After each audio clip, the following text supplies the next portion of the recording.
Jednim jedinim telefonskim pozivom Donald Trump je pokrenuo tektonske pomake u zapadnom poretku i probio blokadu na kojoj europska diplomacija već godinama bezuspješno troši dah.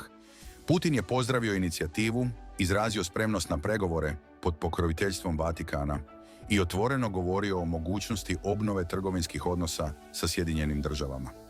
Europska politička elita ostala je zatečena, dovedena pred svršen čin i razotkrivena u vlastitoj nemoći. Glavni tajnik NATO-a Mark Rutte nije imao izbora nego zapljeskati. Pozitivno je što je predsjednik Trump započeo otvaranje komunikacijskih kanala s ruskim predsjednikom. Ipak, iza kurtoaznih riječi odjekivala je nelagoda. Rutte je apelirao da Europa ne ostane po strani. Točno je da do siječnja nije bilo nikakvih pregovora s Rusijom. No krajnje je važno da Europljani budu konzultirani. Konzultirani? Europska unija imala je 3 godine i nije proizvela ništa osim daljnje eskalacije. Sada Trump dolazi s konkretnim rezultatima i jasno ispostavlja račun. Ako ne možeš donijeti mir, onda barem plati. U suprotnom, Sjedinjene države izlaze iz cijele priče. Mark Rutte izgovorio je ono što su svi u Briselu mislili, ali se nitko nije usudio reći. Trump je razbio dotadašnji diplomatski status quo, a Europska unija očajnički pokušava ostati relevantna.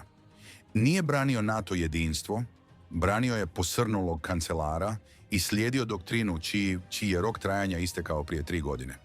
Ako je Brisel bio ponižen, onda je Berlin tek ulazio u svoju noćnu moru. Trump nije samo uzdrmao NATO, razgolitio je unutarnje proturječnosti saveza, a Njemačka se našla u prvom redu.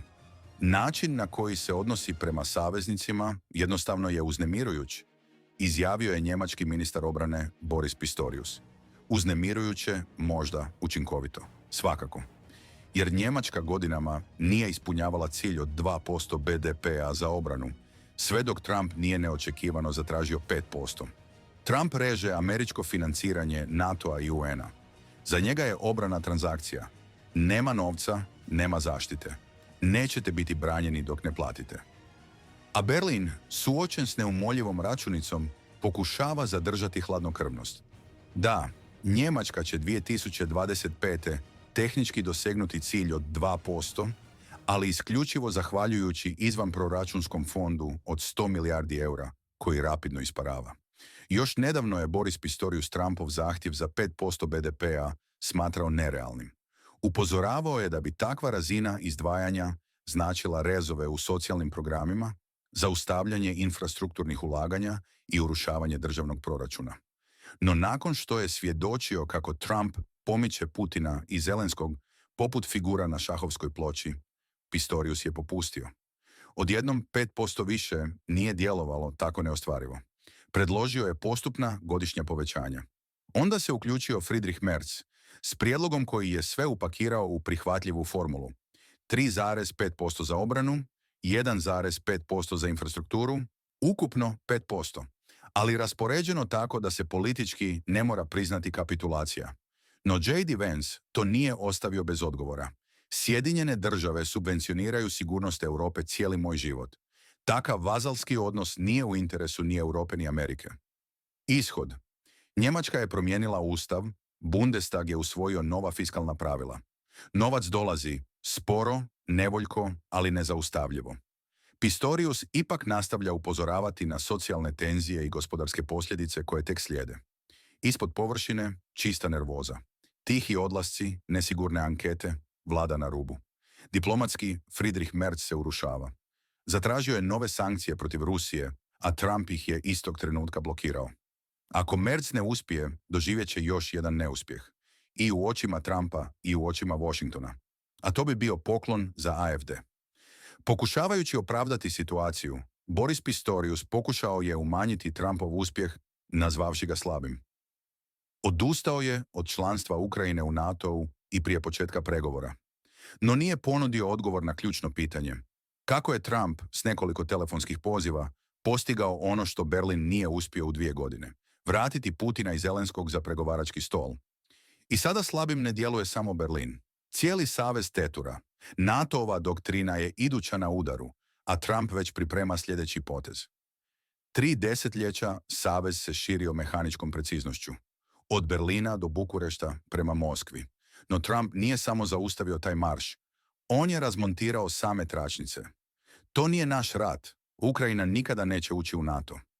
Ako Trump i Putin potpišu čak i simbolički sporazum kojim se isključuje ukrajinsko članstvo u savezu u zamjenu za prekid rata, širenje NATO-a prestaje u tom trenutku.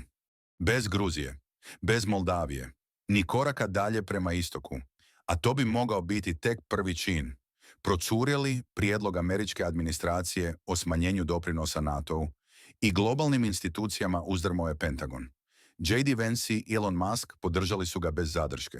Na stolu se iznova nalazi i ono što se donedavno smatralo nepovredivim, članak 5. kolektivne obrane. Bi li Europa stala u našu obranu ako se članak 5 aktivira? Ne vjerujem. Pa zašto bismo mi branili njih? U tome leži temeljna kontradikcija. NATO je osmišljen za svijet sukoba, ne za svijet mira. Putinov prijedlog da se mirovni pregovori održe u Vatikanu izravno zaobilazi sigurnosnu arhitekturu na kojoj je NATO izgrađen. To je diplomatska revolucija, moralna, religijska i geopolitička. I zasad funkcionira. Putin je izrazio spremnost na mirovni memorandum. Trump je blokirao nove sankcije da ne zatvori prozor koji se upravo otvorio. A što je učinio NATO? Udvostručio pritisak, uveo nove kaznene mjere. Zašto? Jer NATO bez rata nije ništa više od lobističke mreže s arsenalom. Bez ekspanzije, tek još jedna zastava bez misije. Čak se i u europskim prijestolnicama potiho izgovara ono što je do jučer bilo nezamislivo. Što ako se Amerika povuče iz NATO-a? Jer savez je stvoren za sukob, a Trump nudi nešto za NATO pogubnije, besmislenost.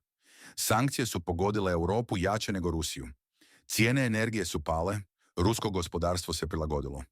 No Europa, njemačka industrija gubi dah, inflacija u Francuskoj izmiče kontroli, britanske subvencije nestaju, ipak Brisel ne mijenja smjer, nego ustrajno maršira prema rubu. Američki rezon je brutalan, ali kristalno jasan. Zašto žrtvovati Zapad kako bi se kaznila Moskva, ako se rješenje nazire? Trumpova doktrina je jednostavna. Sklopiti mir i zaraditi. Dok stari savez ostaje zaleđen, s unaprijed pripremljenim izjavama za novinare, povijest se kreće dalje, i to prema Vatikanu.